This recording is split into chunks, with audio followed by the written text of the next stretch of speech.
Donc là on est sur un tutoriel euh, comment installer une instance de Comfy UI, modèle de diffusion pour générer des images sur une VM GCP, donc Google Cloud Platform.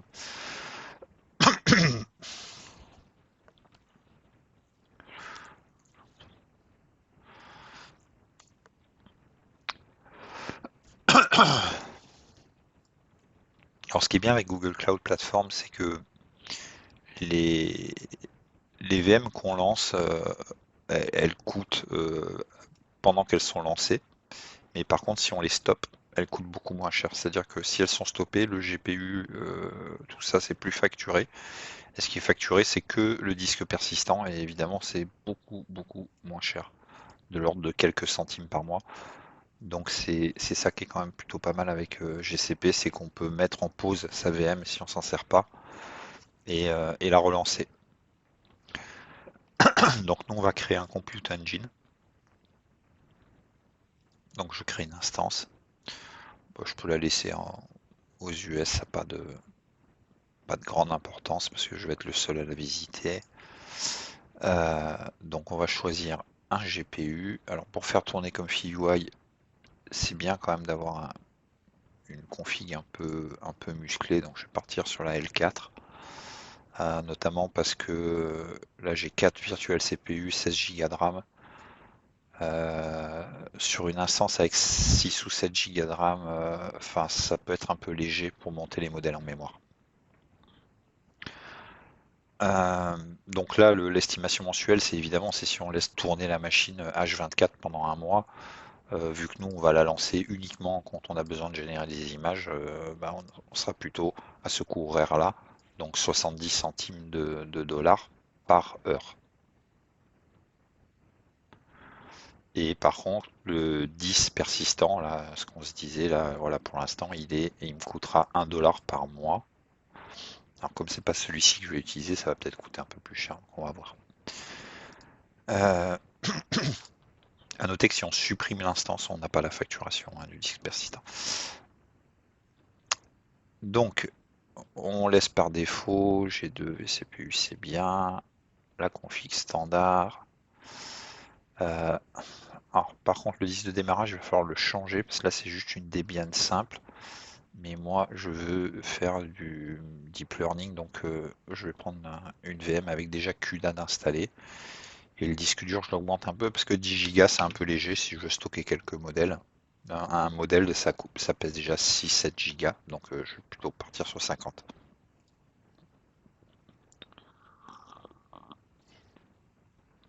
Voilà, donc là on voit que si vraiment cette VM, je l'effaçais pas, que je voulais la garder tout le temps, ça me coûterait 5 dollars par mois. Et si par contre j'utilise euh, mon instance et qu'elle est lancée, c'est en plus 71 centimes. Et on voit la répartition. L'instance qui est lancée, c'est 107 dollars par mois si elle est lancée H24. Et le processeur GPU, c'est vraiment le plus gros du coup, c'est 408 dollars. J'autorise le trafic HTTP, HTTPS et, et je vais lui donner un nom un peu plus explicite comme UI. Je crée.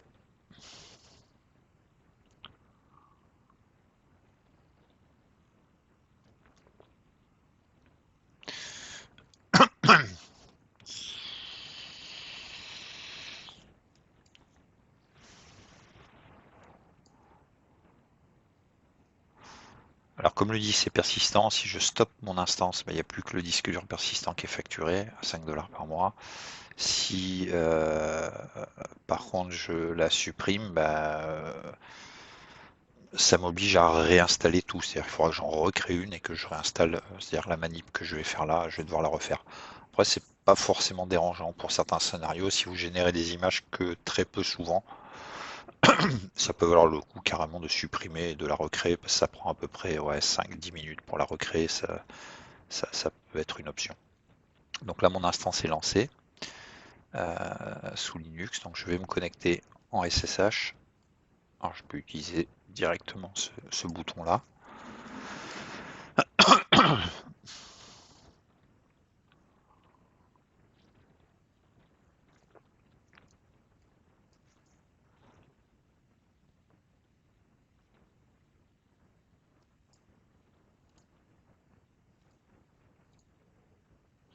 Donc là, il me dit qu'il veut installer les drivers NVIDIA. Alors évidemment, il faut lui dire oui, si on veut pouvoir exploiter le GPU.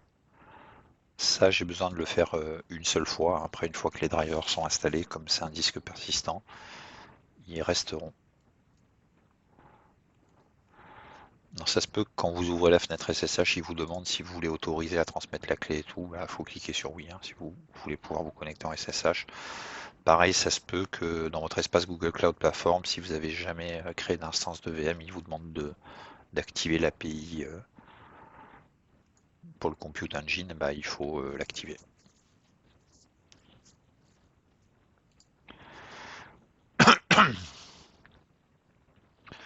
Il y a des petits warnings, mais ils sont pas très graves.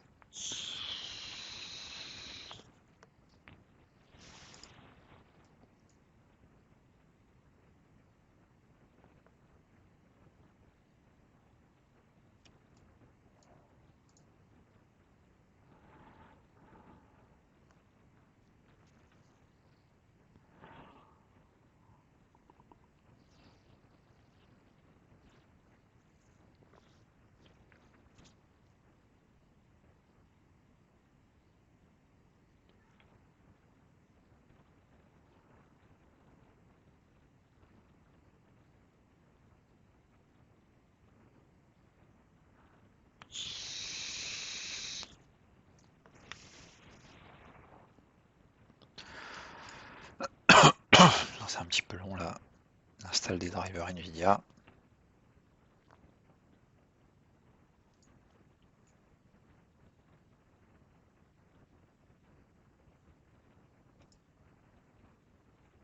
Ça y est, il a fini.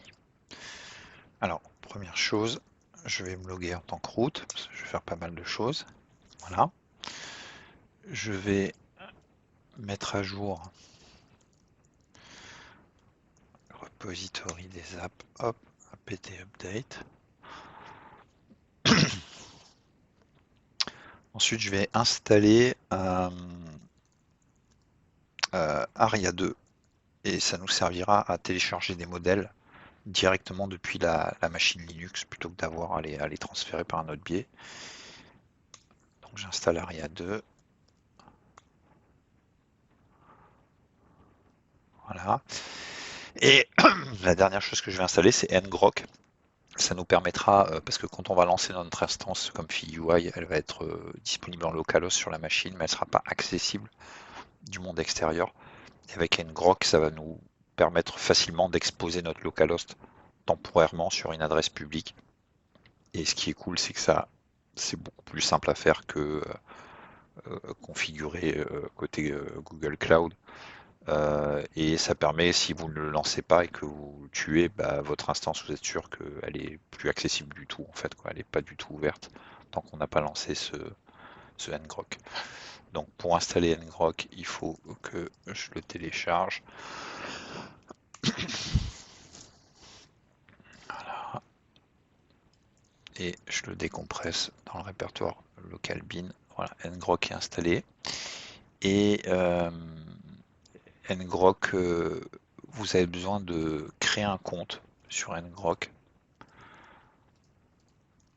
Donc moi c'est déjà fait, mais le binaire de ngrok a besoin d'une clé pour pouvoir fonctionner qui est liée à votre compte, c'est gratuit.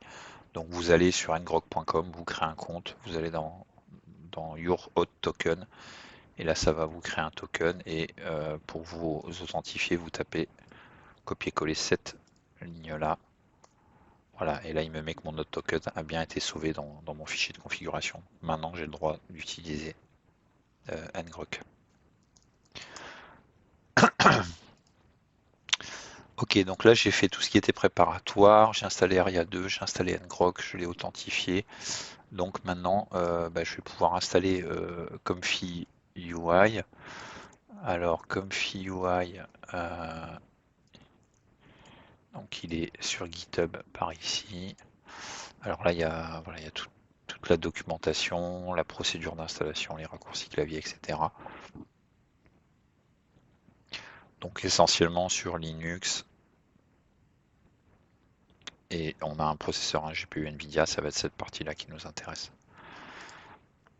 Donc la première chose à faire, c'est d'installer les drivers CUDA.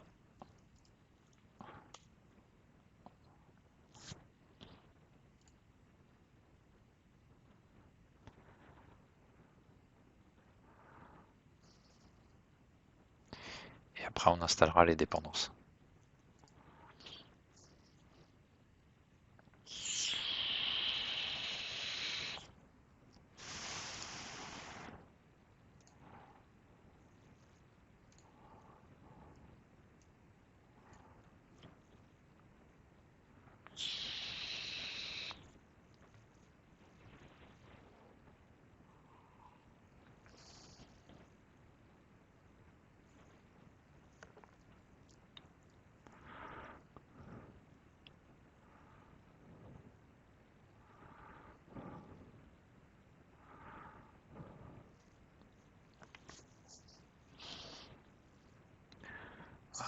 Donc il y a pas mal de choses à installer avec les drivers CUDA.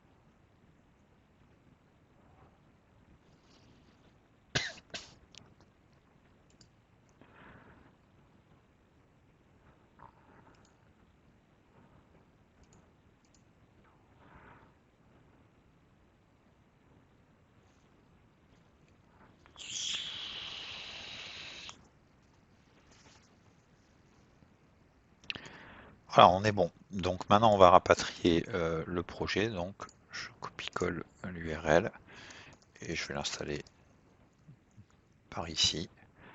Donc je clone le projet. Donc là, si je fais ls, je vois qu'il est bien là comme FIUI. Je vais dans mon répertoire comme FIUI. Et là, je vais installer vraiment les requirements propres au projet qui sont dans un fichier TXT.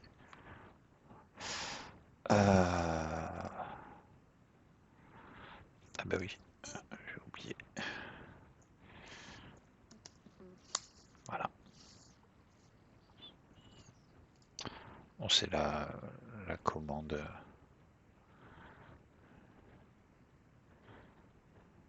qui est là. Voilà. Ok, donc là on est tout bon. A priori, on a tout installé. Donc je vais pouvoir lancer comme FIUI. Donc je vais le lancer avec Python et ça s'appelle main.py, le point d'entrée.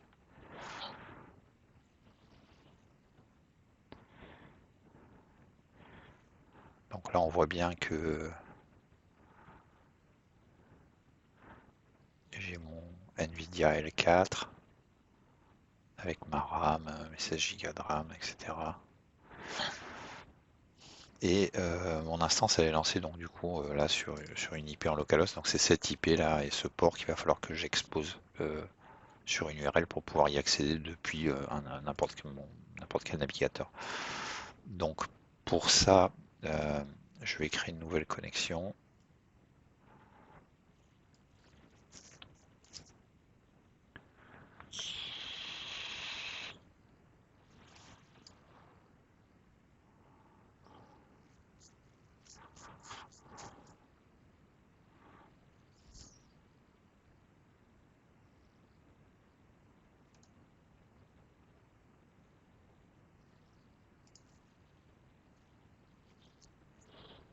Voilà.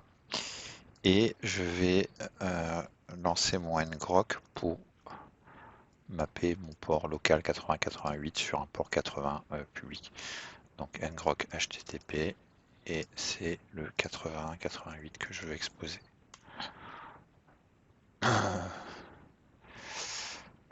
Oui, il faut que je sois en route. Donc ngrok HTTP 81-88. Voilà. Et donc là, on voit qu'il m'a exposé mon instance localhost là sur le port 80-88 et il l'expose sur cette URL là. Donc je copie-colle cette URL et là depuis voilà, n'importe quel navigateur, je suis en train d'accéder à ma machine virtuelle et à mon instance de Comfy UI.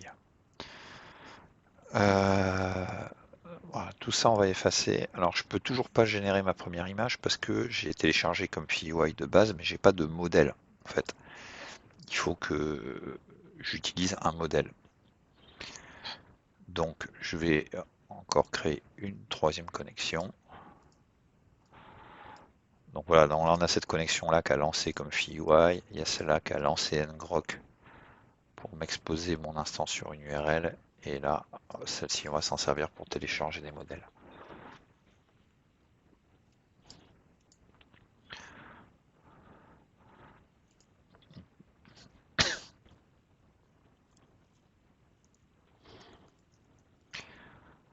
Donc les modèles, je vais devoir les placer à un endroit assez précis. Si on regarde un peu les dossiers qu'il y a dans Comfy UI, il y a un dossier qui s'appelle Models.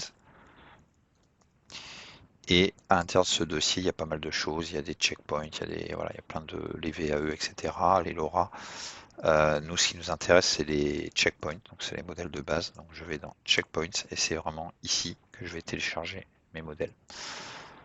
Ce qu'on va faire, c'est qu'on va aller télécharger un modèle sur Civitae. Alors on a par exemple celui-là qui est un peu connu, Juggernaut XL. Alors il y a les modèles SD 1.5, 1.6, 1.7, SDXL, etc. Donc les plus récents là, c'est les XL. On voit que la base c'est SDXL 1.0. Donc Civitae, si vous y avez, si vous n'avez pas de compte, il faut en créer un. C'est gratuit et ça permet de télécharger vraiment beaucoup de modèles open source, enfin en tout cas gratuitement. Et ce que vous aurez besoin de faire aussi si vous voulez pouvoir télécharger en ligne de commande, parce qu'on peut toujours télécharger en cliquant ici, mais ça m'arrange pas parce que moi je veux que le modèle soit directement sur ma VM. Il faudra que vous alliez dans les settings de votre compte. Vous descendez. Et là, il y a un API key. Voilà, il faut faire add API key et en créer une. Voilà, et ça va vous créer une API key.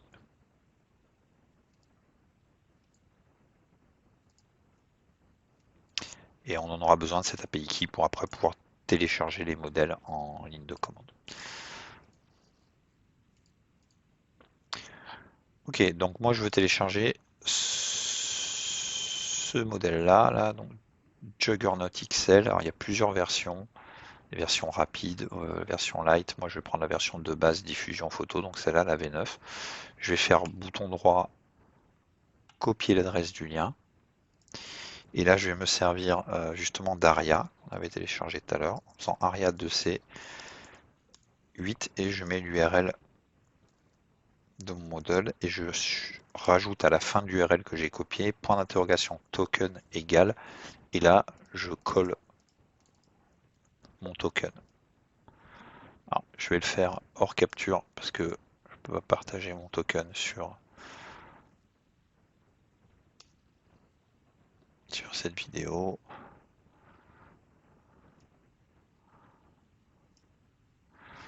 Mais voilà, en gros, hein, j'ai vraiment tapé ARIA2C espace-x espace 8 espace l'URL point d'interrogation token égal et mon token.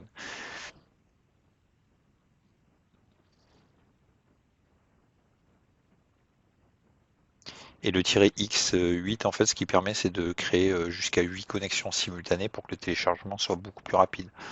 Donc là, on le voit, hein, j'ai téléchargé 6 Go 6 en très peu de temps. Ça n'a pas enfin votre connexion internet du coup n'a pas d'incidence parce que c'est vraiment la VM qui télécharge directement depuis Civitae. Donc voilà, que vous ayez une connexion bonne ou pas bonne, ça change strictement rien. Donc là on vérifie et voilà, j'ai bien mon modèle qui est là, il fait 6 Go 6, il s'appelle Juggernaut. Donc là j'ai un modèle d'installer. Je dois refresh mon config UI pour qu'il prenne en compte que j'ai installé un nouveau modèle. Et là je suis prêt pour générer ma première image. Donc je double-clique, je tape load. Et la première chose à faire, évidemment, c'est de télécharger un modèle. Donc si j'en avais plusieurs, là je pourrais choisir le modèle, mais j'en ai qu'un. Ensuite, je vais créer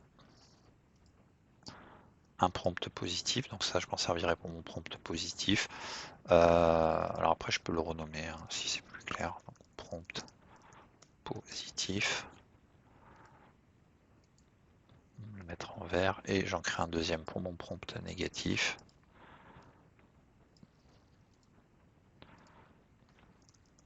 Prompt négatif. Et lui, je vais le mettre en rouge. Ok, donc ça c'est mes deux prompts. Ensuite, mon modèle, il a besoin de passer à travers un sampler. Voilà, on met le sampler de base, c'est très bien. Je relie mon prompt positif à positif, mon prompt négatif à négatif. Et il faut que je crée une image latente vierge. Voilà. Et là, on va voir un petit peu comment configurer le sampler et le latent image en fonction de ce qu'il recommande dans la documentation du modèle. Donc, il faut toujours lire les recommandations du modèle. Donc, par exemple, là, ils me disent la résolution normale. Alors, on peut un peu la changer, mais en tout cas, celle qui est recommandée, c'est 832 par 1216. Donc, 832 par 1216. Voilà. Et après, là, il donne un petit peu voilà, les paramètres par défaut. A priori, c'est plutôt du DPM de MKRA sur le sampler, entre 30 et 40 steps, et entre 3 et 0.7 de config. Donc ça, c'est les paramètres qu'on retrouve là, CFG step. Du coup, moi, ce que je vais faire, c'est que je vais plutôt aller essayer de régénérer une image là. Voilà, par exemple, on va prendre celle-là. Là, ce qui est bien, c'est que j'ai à la fois le prompt qui a été utilisé, le prompt positif, le prompt négatif, mais j'ai aussi la configuration qui a été utilisée, donc potentiellement, je peux reprendre celle-là. Donc, le prompt positif, je colle. Le prompt négatif, je colle. Et la config dpm2m caras, donc le sampler, c'est dpm2m caras, 35 steps et 7 CFG scale. Donc 35 scale et ici on est à 7. Voilà, donc là j'ai les mêmes réglages que la personne qui a posté ça. Et ensuite mon image latente, j'ai besoin de la décoder avec la VAE. Et donc je reprends la VAE du modèle. Alors on peut avoir une VAE à part, hein, mais en général dans les modèles il y a déjà une VAE qui est fournie dedans. Et ensuite mon image, je vais pas la sauver, je vais juste la prévisualiser. Donc là mon workflow est complet, j'utilise le modèle Juggernaut et on va lancer une génération. Alors la première génération est toujours un peu plus longue parce qu'il a besoin de télécharger le modèle. Et le modèle fait 6 Go et quelques, donc ça prend un petit peu de temps. Mais les prochaines générations seront plus rapides parce que le modèle sera déjà en mémoire. Donc on n'aura que ce temps-là en fait de sampling.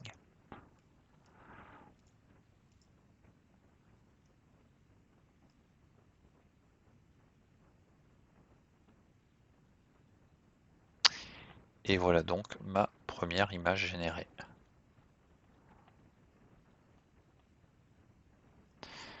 Voilà. Après, si je veux les générer par batch, c'est-à-dire si je veux les générer 4 par 4, je peux mettre ici 4.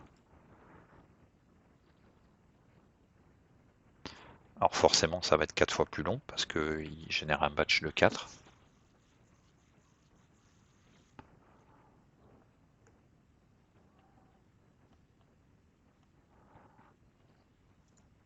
Évidemment, je peux sauver l'image que j'ai générée.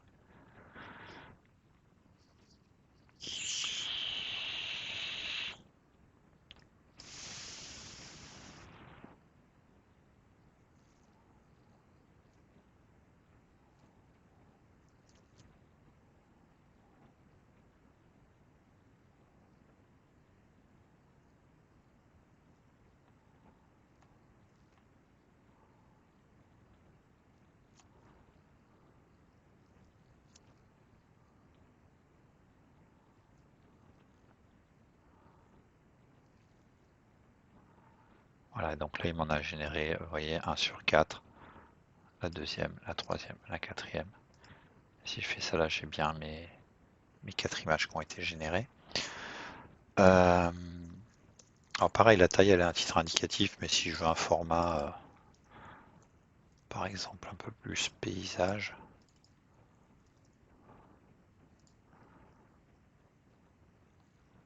en général si on s'approche pas trop loin des tailles recommandées, ça marche plutôt pas mal.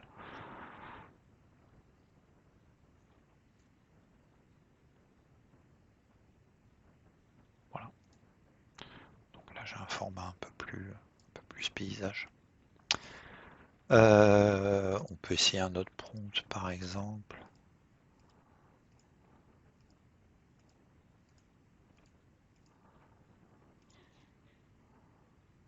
On va essayer ce portrait.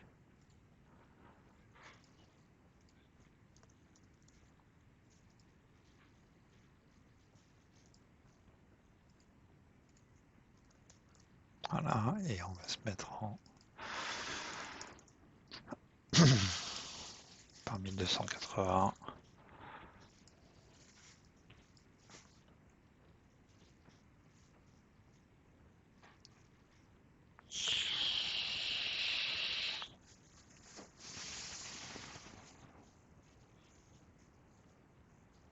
Donc Juggernaut déjà il fait quand même des trucs vraiment déjà pas mal par défaut.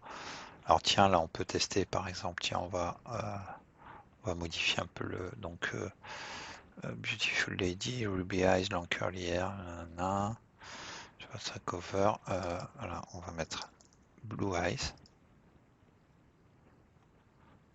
Et donc logiquement il va générer à peu près le même portrait mais avec des yeux bleus.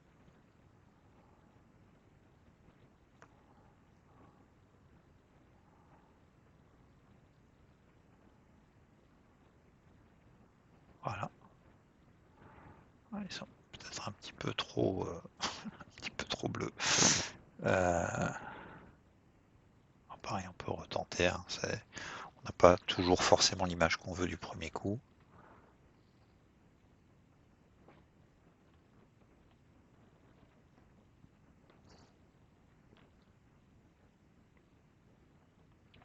Voilà, donc après là je peux la sauver. Donc, donc voilà, si je veux stopper l'exposition, bah, je me mets sur ma connexion à ngrok et là je fais CTRL-C, hop, ça stoppe. Donc du coup là on est plus accessible, il n'y a plus rien. Et si je veux stopper mon instance de Comfy UI, CTRL-C ici, voilà, ça stoppe le serveur. Donc là il n'y a plus rien qui est lancé. Voilà, toujours est-il que mon GPU compte encore, hein, tant que la machine est lancée, là ça me facture du GPU à 70 centimes l'heure. Donc si je veux que ça me facture plus le GPU, j'arrête l'instance. Voilà, donc là l'instance va se mettre en pause, donc du coup la connexion SSH est perdue, c'est normal.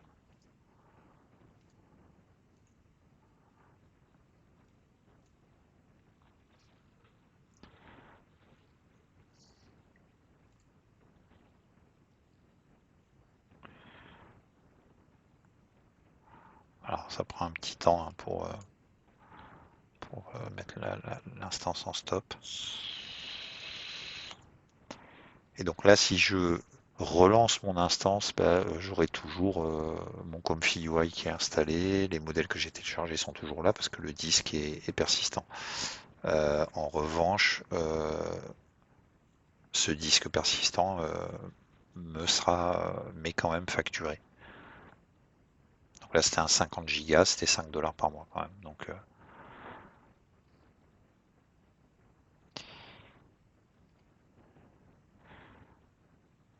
et si je veux vraiment que ça me coûte, voilà, donc là elle est stoppée, et si je veux vraiment que ça me coûte plus rien du tout, et ben je supprime carrément l'instance.